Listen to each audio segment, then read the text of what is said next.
what is the strongest pillar among all the pillars of the relationship, and at different times it's the econ, and then somebody says the security, and it's the social ties and the diaspora. But certainly right now there's a lot of interest and wobbliness in what's happening on the economic relationship. A really big divide, as I kind of discuss sometimes. You look at policy-wise from capital to capital, and this is something Tom alluded to, and there's a big disconnect and a lot of rhetoric right now, and India adopting new customs duties and the United States adopting a series of measures, currency manipulation and things like that against India. So, but on the real side, you see a lot of money going back and forth. Last year was the biggest goods trade between the United States and India on record. India attracting, depending on whose numbers you look at, anywhere between $45 and $50 billion of foreign direct investment. Even portfolio investment starting to pick up again. So, in the real world, the money and the jobs and the things that count most, there's actually a lot of really good story out there. So I've got a phenomenal panel to try to unpack how much is real, how much is not, and where things are headed right now from a variety of perspectives. So let me introduce the panel that we've got.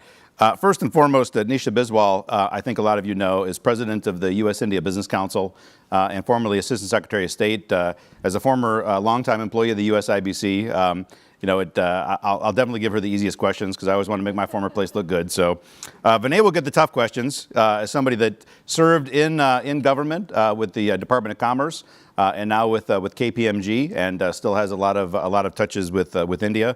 And Dilip Sundaram, President of Corporate Affairs for Mahindra Group. And as was mentioned before, unfortunately stealing a bit of my thunder, as a native Michigander, seeing Mahindra put the first new auto manufacturing facility in my state in decades, thanks for that. That means a lot. It's my little corner. Yeah, thank you for that.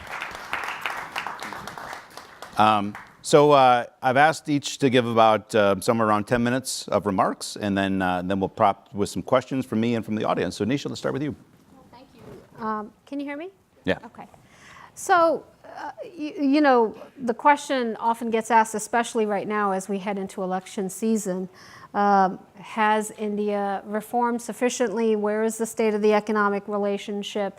And, is this something where we should be lauding, or is this something where we should be criticizing? And obviously, the answer is both, right? You've seen tremendous movement on a number of key issues. I mean, if you think back to where we were at the beginning of the Modi administration before they came in, and you think about the issues that were plaguing the relationship, and I was in government at the time, then the uniform view in U.S.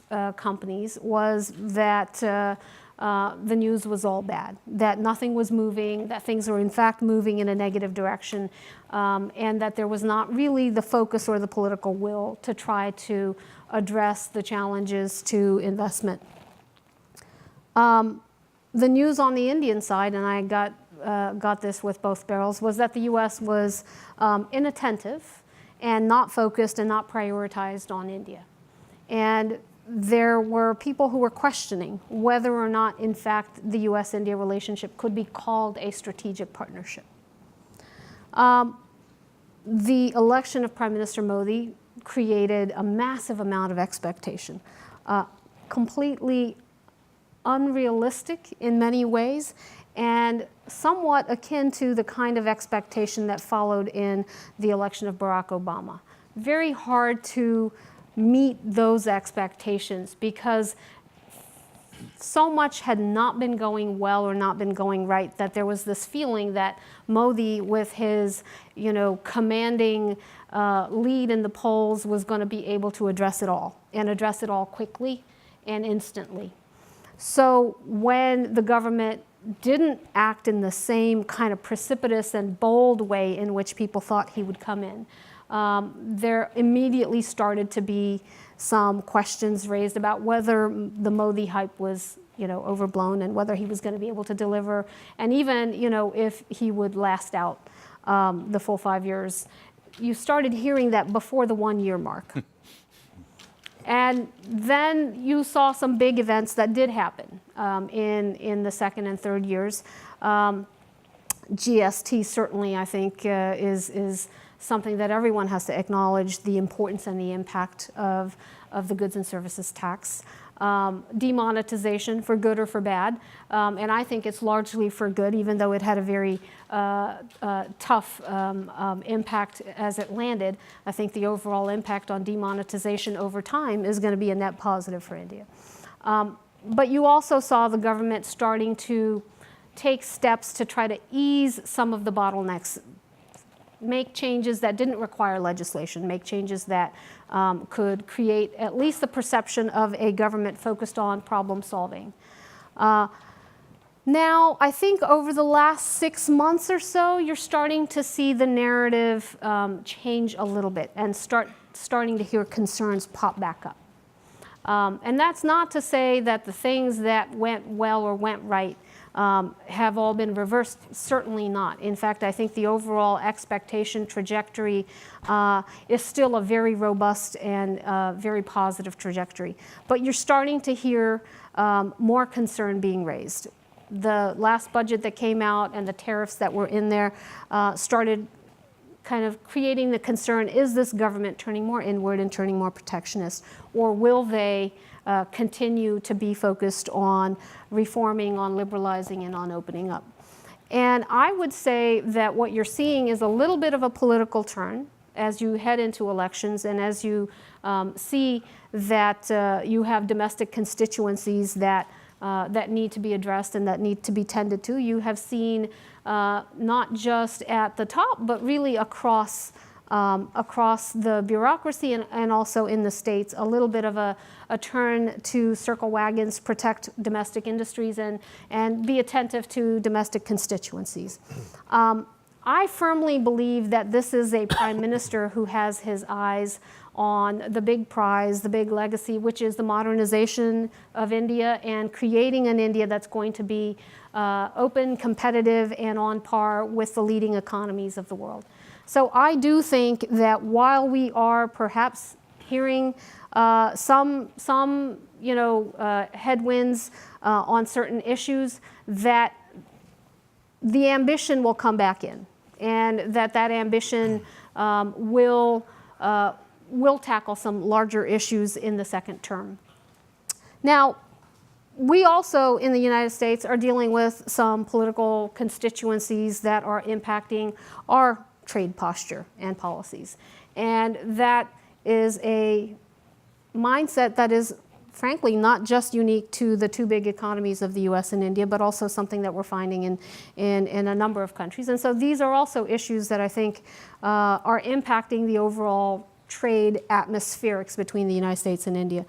I do think a lot of it is atmospherics. I do think that the fundamentals of the economic partnership are still very strong, and that companies are still bullish on the long-term prospects and willing to ride out some of the short-term challenges. So maybe I'll pause there, because I could probably blather on for a while, but I'll pause at that. Long-term prospects are still very strong. I appreciate that, Nisha. Binay? Thanks. I'll start with a phrase. I think that's a good layering or setting the context. Vasudeva Kutumbakam, right? The world is one family. It's at the entrance of the parliament in New Delhi. And I think when we talk about bilateral relationships, we have to keep in mind, as Nisha said, and talking about protectionism and things that are changing in governments across the world. The lens I'll talk about the U.S.-India trade, I see it from infrastructure. So I'm at KPMG now, management advisory, did a lot of policy work on infrastructure in cities, and where I see the relationship, I'm bullish on it. I was with, I think, Principal Secretary Vivek Agarwal earlier this week from Madhya Pradesh, who talked a lot about what's happening in cities there. So the lens I take is there can be more and deeper, and we continue to kind of do the cities to cities, or the engagement of states that Rick has been involved on, Nisha has been, Rich as well, Ambassador Verma, that we've taken for several years, continuing on that path of cities engagement, the diaspora engagement from that as well. I know that there are, and esteemed panelists here and policy experts kind of on the actual market access issues we can drill down on with infrastructure and the investment climate, and we can, I see trade as two parallels. We'll continue to kind of do that market access piece. But what about kind of this building of an ecosystem, which is really where I'm starting to work in terms of the city space of the ecosystem of the right partners, right? So let me give you an example of Uttar Pradesh had a trade delegation in Boston several weeks ago that the U.S. Trade Development Agency sponsored. There was a startup company that I connected them with, PipeGuard Robotics. And just talking about what PipeGuard was doing in Boston and the benefits potentially in Lucknow, and seeing the infrastructure development. And even if it doesn't work in Lucknow, PipeGuard as a company, I mean, 25-year-old university students didn't really understand what the U.S. government was doing in this space and how it could help. So I know that, when I was in the International Trade Administration, it was always said that we were the best kept secret or the worst kept secret, that we existed to help U.S. companies. And it was embarrassing at the time because it shouldn't be, right? This is taxpayer funded, really beneficial. But coming back to the benefits of infrastructure and infrastructure development, a couple of ideas since we're at an ideas conference. I mean, one, what about FDI as the Select USA conference is coming up in June? What about Indian companies and the foreign direct investment that what role can they play in the infrastructure plans that are being talked about in the U.S.? Right? We always talk about, obviously, U.S. going to India, and that hit a high of 60 billion FDI last year, et cetera, which is great, and that continues. And so, the other thing I always think about in trade is I keep seeing and watching over the last 20 years, U.S. companies will bang on the door about certain issues, but the money still continues to flow, right? And why is that? It is that long-term game. And that long-term game, I think, from my view, is it's building or curating the ecosystem of the right partners to not be just transactional, but over the long term, if you put the right people in the room on deals, they're going to find what they need over time, right? They're going to have aligned visions and then slowly get to what they want transactionally. So I'll stop there.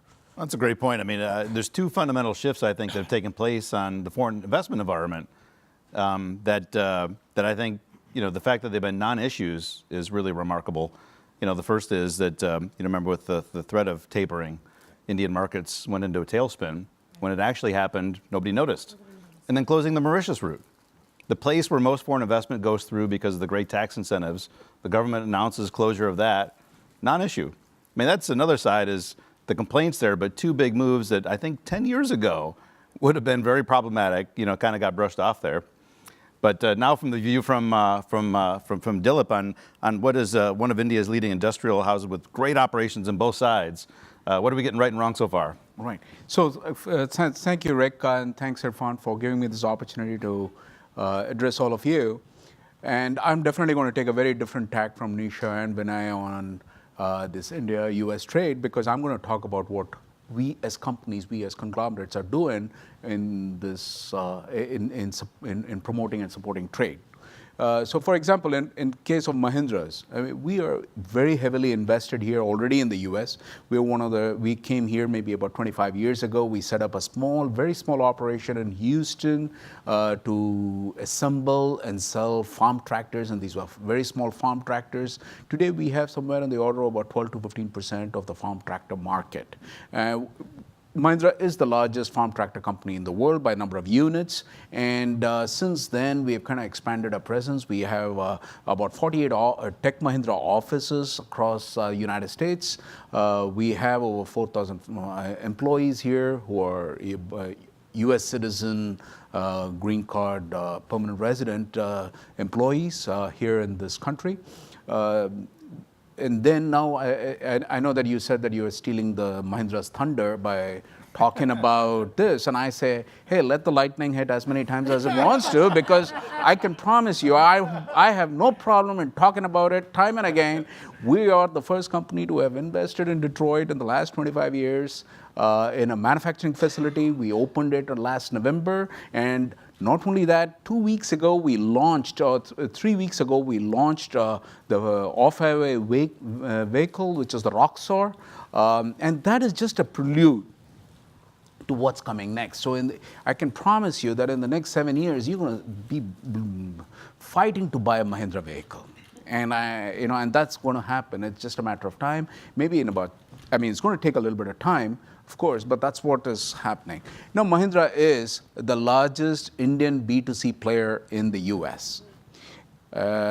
Just the other day, I was in a meeting with one of the cabinet secretaries, and they asked, and she asked about what Mahindra's plans were.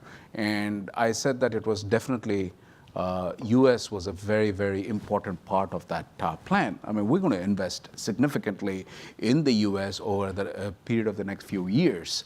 And it is going to be in our existing businesses and farm tractors and information technology, in automotive, but also in new businesses where opportunities present themselves. And Anand Mahindra has committed himself to investing about $1 billion here in the US over the next few years. The question really is, why?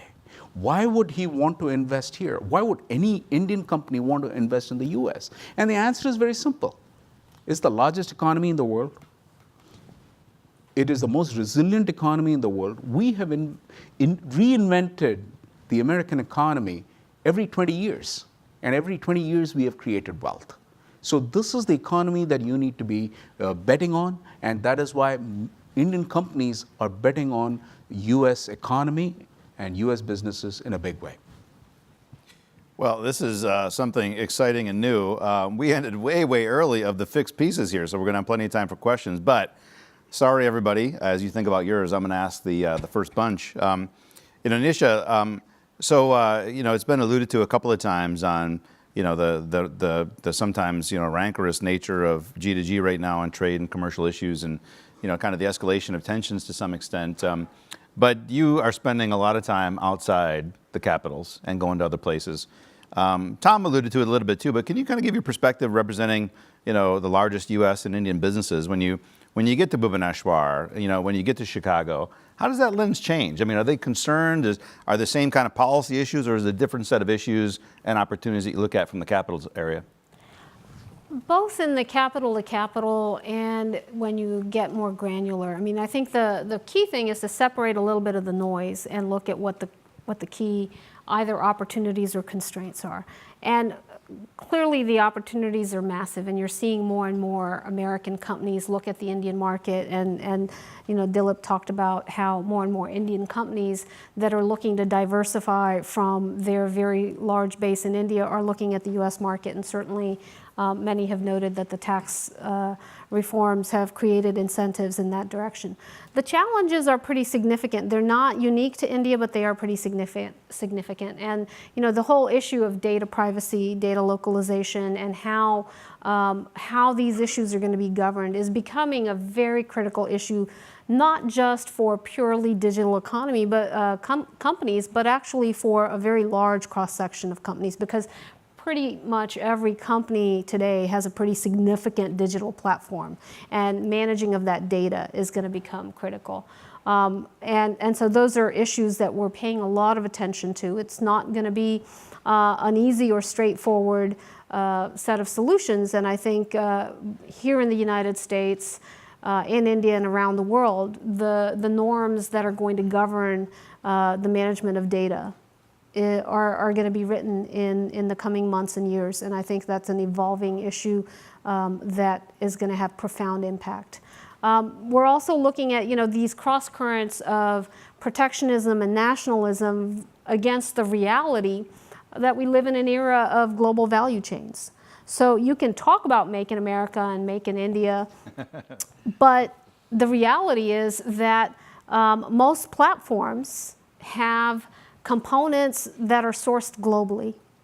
And so local content requirements are going to be challenging. And so companies are increasingly looking at these issues and saying, okay, how do I manage a platform in India if there are going to be a set of policy constraints? So you have a lot of people tapping into the Indian market, not enough people creating platforms for manufacturing and assembly because of these kinds of regulatory challenges.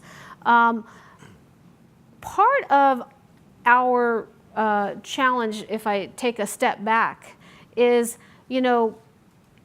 looking at the lens of the U.S.-India relationship and the fact that you have 400 or 500 companies that are very significantly invested in India from the United States.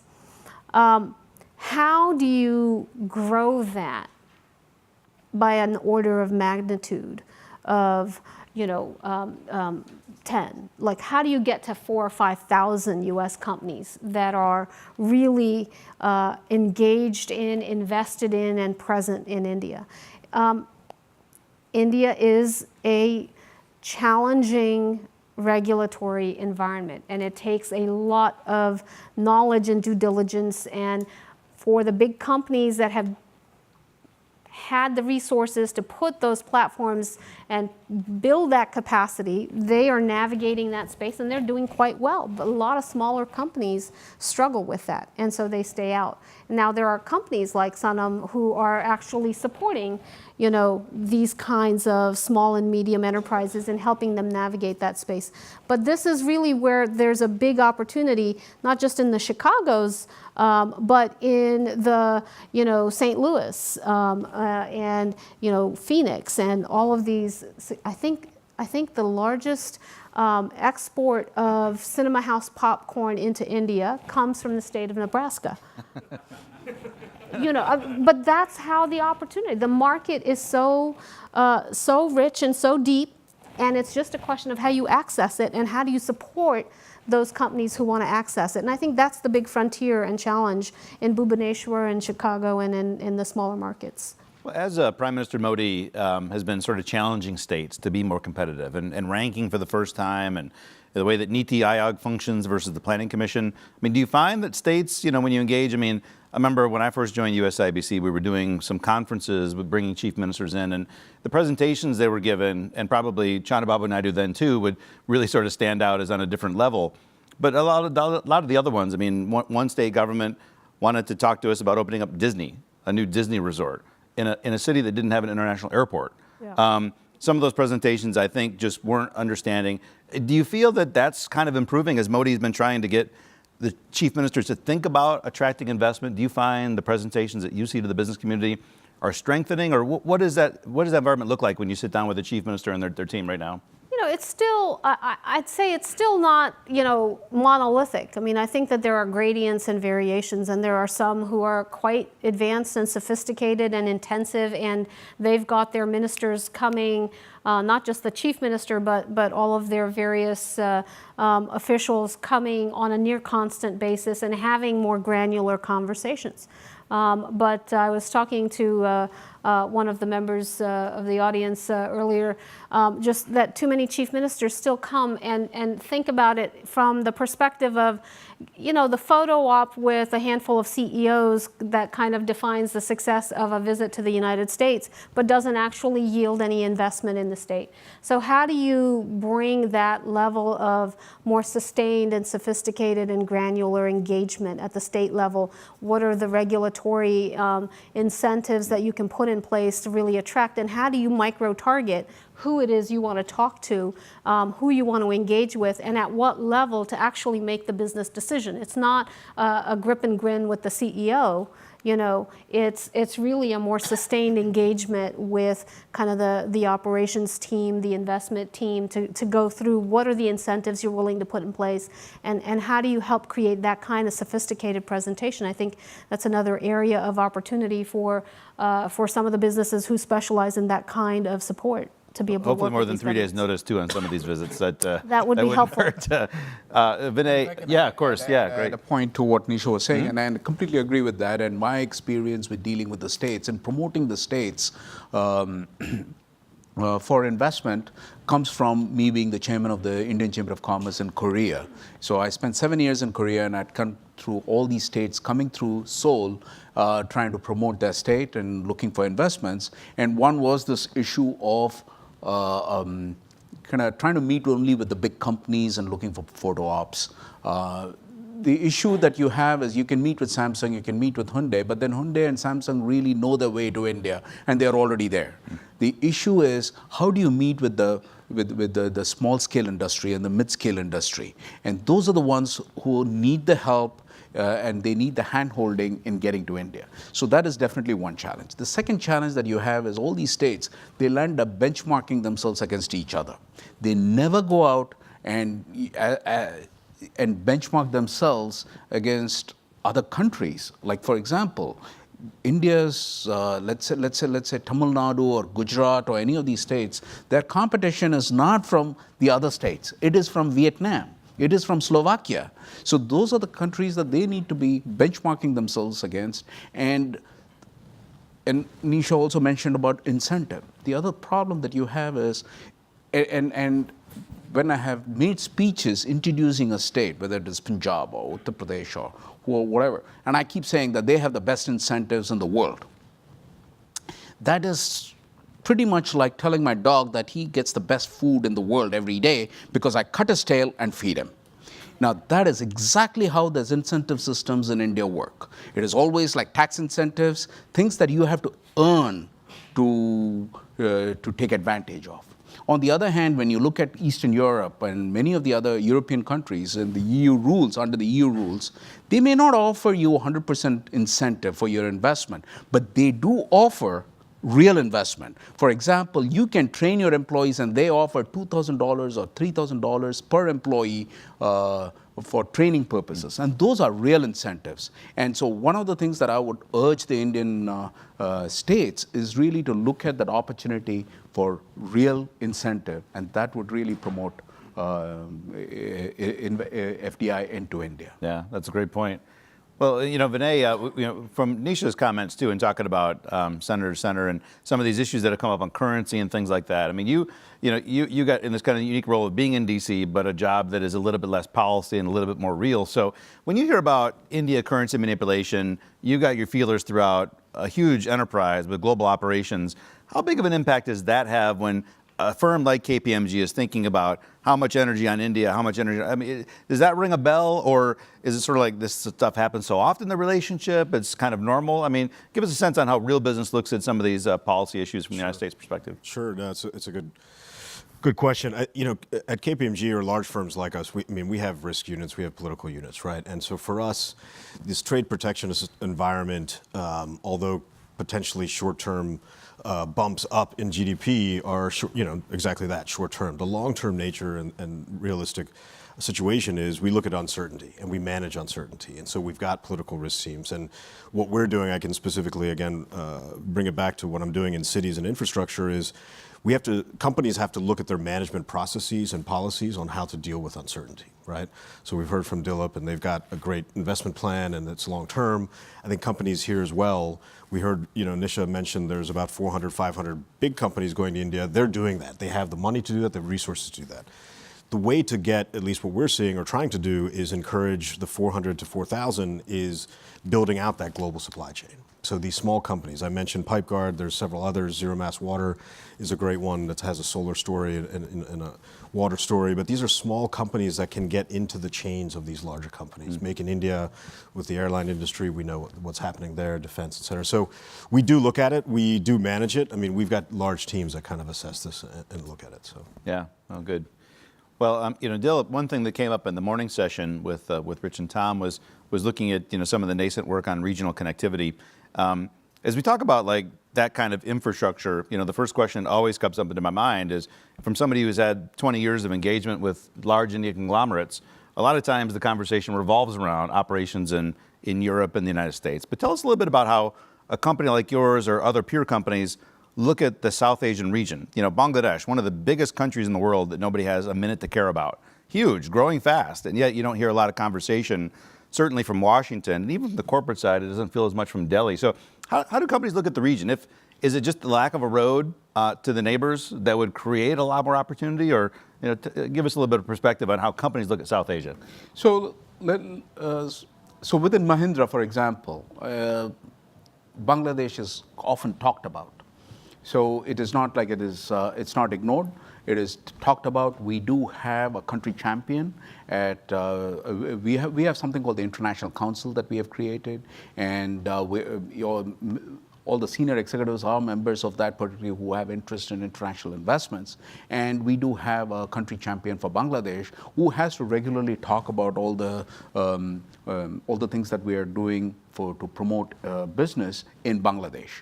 So the fact of the matter is, yes, you're right that from a macro perspective, these countries are ignored. So we have countries like Myanmar, we have countries like Bangladesh, Nepal, Sri Lanka, and of course Indonesia.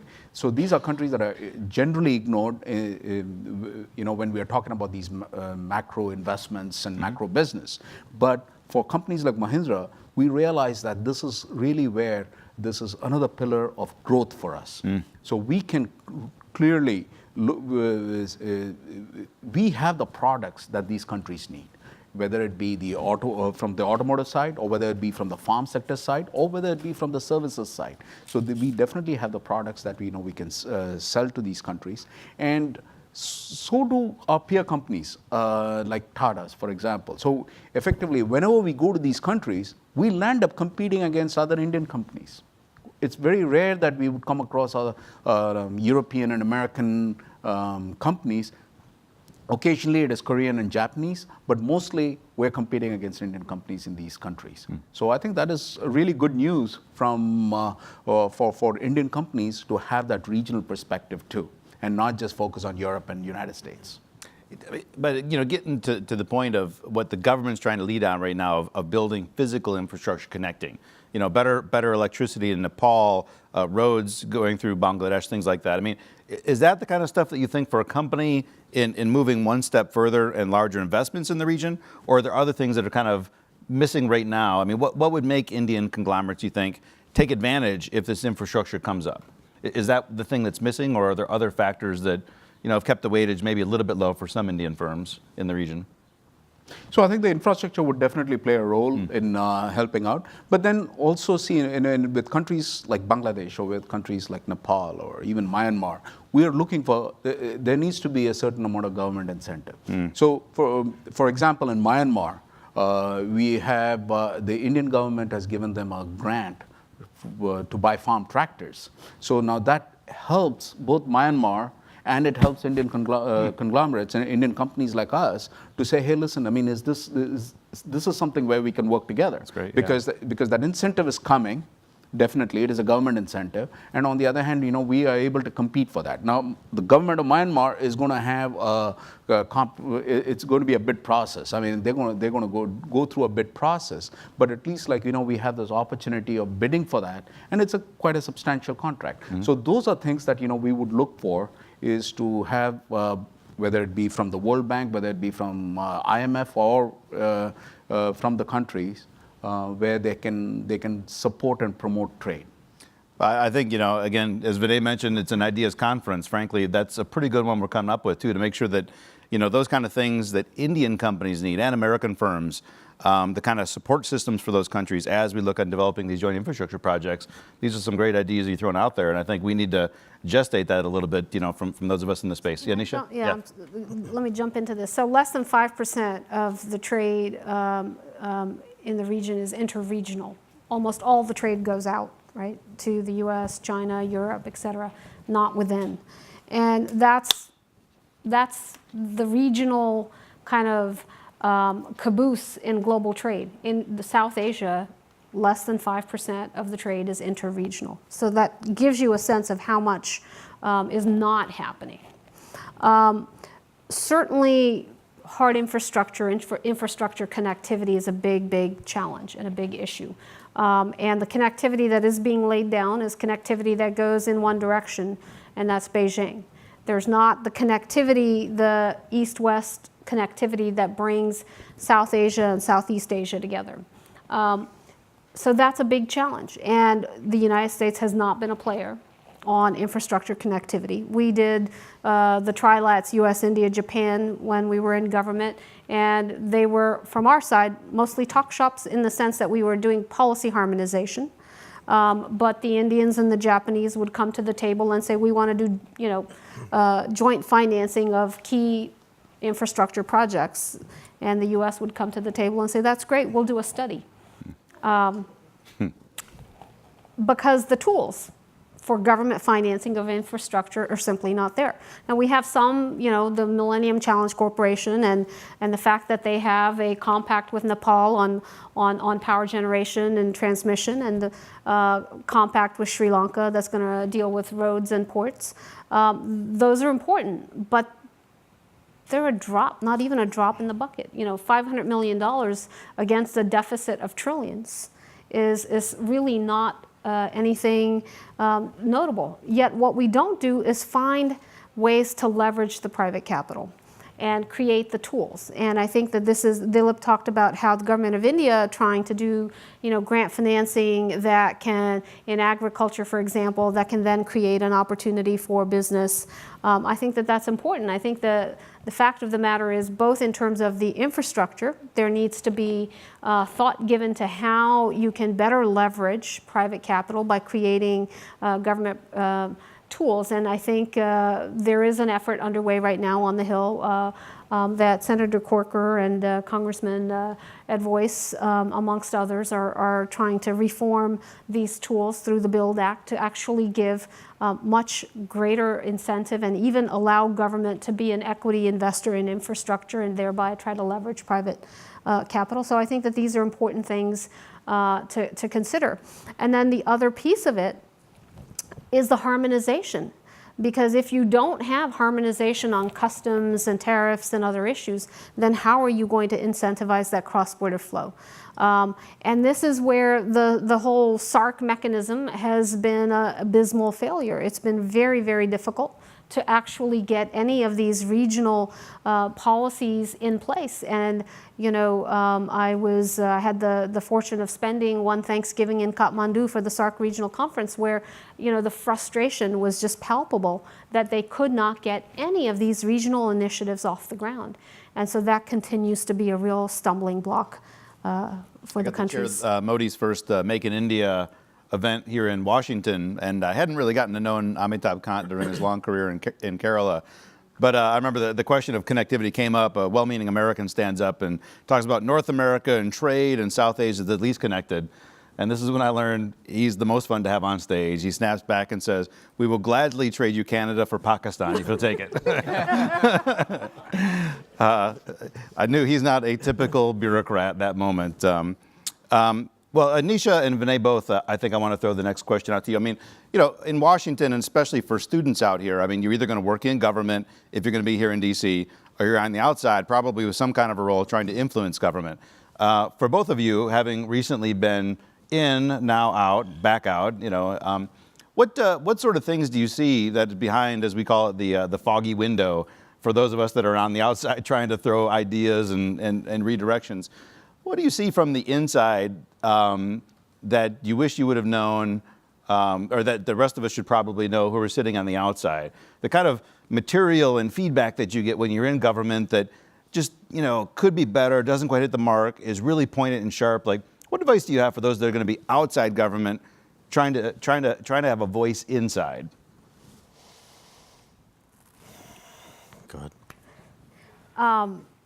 So I think, first of all, people sometimes engage with government with a little bit of a frustration of what are those guys doing and why aren't they getting it? And, but the moving and shaping of policy is large, complex, and cumbersome, and by and large tends to hew a little bit towards the aversion of risk, right?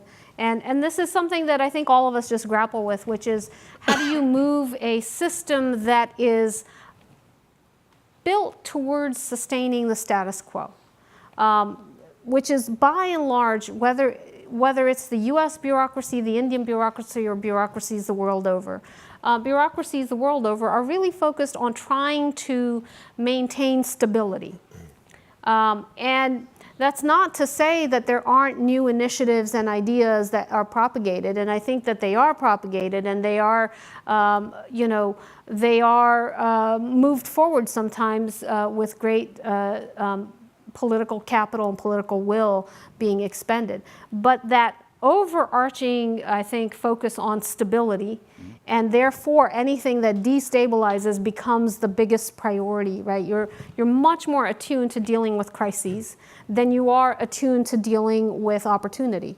Managing and avoiding crisis becomes kind of a 80% of your kind of, if there's a terrorist attack in Bangladesh, I drop everything and just focus on that, because that is, existential, life, and limb at risk, and that becomes kind of the focus.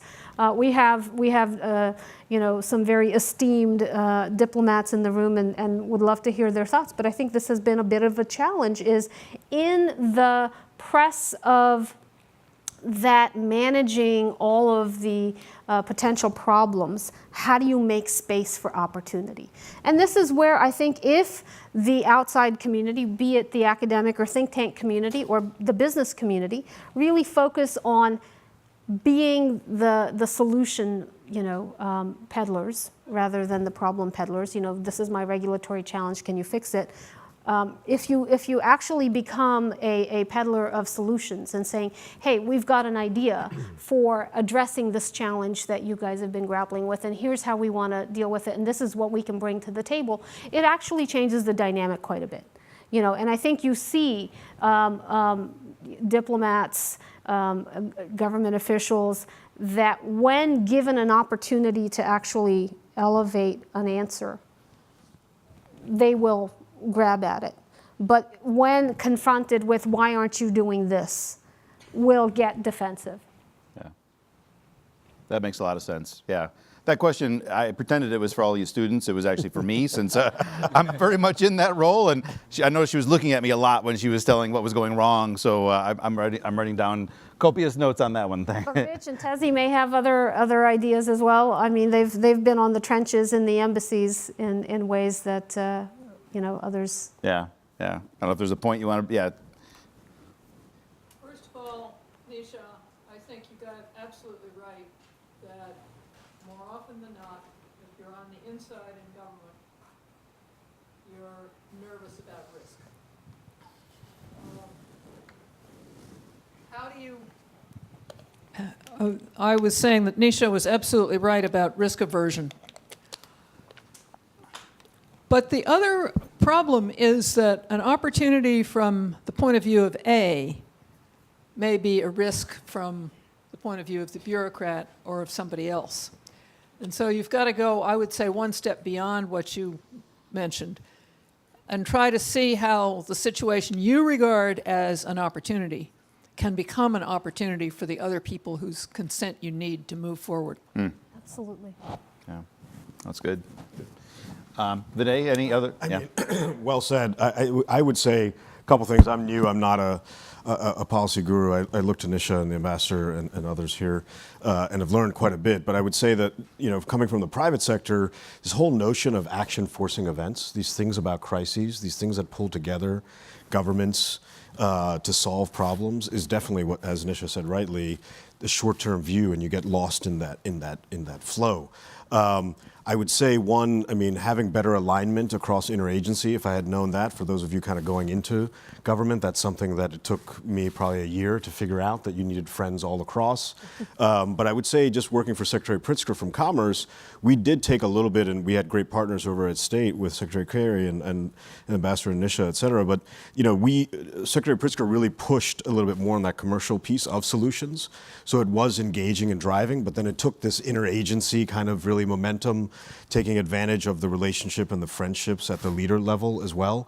I mean, I don't know if you can teach that, but it is management 101 for MBA students, talking about alignment of vision. What is the tone at the top, and does that trickle down, right? And so coming into government, you've got to realize that that's definitely not the case. There are fiefdoms. They exist in private sector as well, in academia, but it's more important being, right on policy or testing policy to kind of get that alignment and building consensus in the background. So that's good. Just some, yeah. Could I add a point? Yeah, of course, yeah. So I agree with both Nisha and Vinay that bureaucrats tend to just focus on the crisis, and that's where the businesses have to come and play a role, in a leadership role, in helping the bureaucrats create policy, in helping the bureaucrats visualize the opportunities and visualize the future. And I've been in the automotive industry for quite some time, and I kind of see myself as an automotive historian. And the only reason why automotive industry is so big in the world is because a few visionaries like Henry Ford and like Dodge are the people who said this could be a huge industry. Now, the government wasn't focused on that at that time. But what they did was they took these cars to small little towns and they would conduct impromptu races for the people out there. And then they would say, if you really liked it and if you want to own this and if you want to drive this, why don't you write to your senator? Why don't you write to your congressman and say that they need to build roads?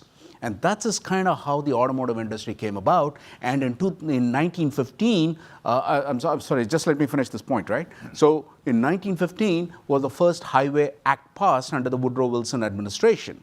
And so now you see how big and large the automotive industry is. Please. Yeah, we'll take one or two questions. We've got about 3 minutes left. So please, your name, your affiliation, and a quick question. Yeah. Deepak Thakran. I'm a partner at an investment management firm directing investments towards India. And I see a bit of a push and pull in the Indian government between ease of doing business versus charges of crony capitalism. So an example of that in the bankruptcy space is the clause that has been introduced of the government promoters not being allowed to... You have a question? We only have a couple minutes. Yeah, of the promoters not being allowed to bid on the assets.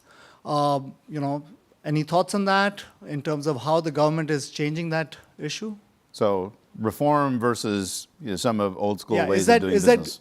Is the Indian government's suspicion of business changing? Is it, is there openness to foreign capital coming in and things like that? Let's start with you. I mean, do you feel a mindset change? And if so, how deep is it gestating so far? Definitely we do see a mindset change. So from, let's say, the 70s to the 80s to now. And part of the reason is because most Indian companies are, at least the big ones, have become very global. And many of them have subsidiaries that are listed in the New York Stock Exchange and NASDAQ. So obviously they have to have a very high level of transparency and a very high level of governance. So the kind of the companies, that were possibly at some point, known for cronyism or known for bribing or known for corruption, now most of them, they have kind of like, they're from a hygiene standpoint, I mean, they are best in class. So to that extent, I think there is a tremendous amount of change happening. Yes, is there something left to do? Of course. I mean, there's still improvements that are possible, but then it's come a long way.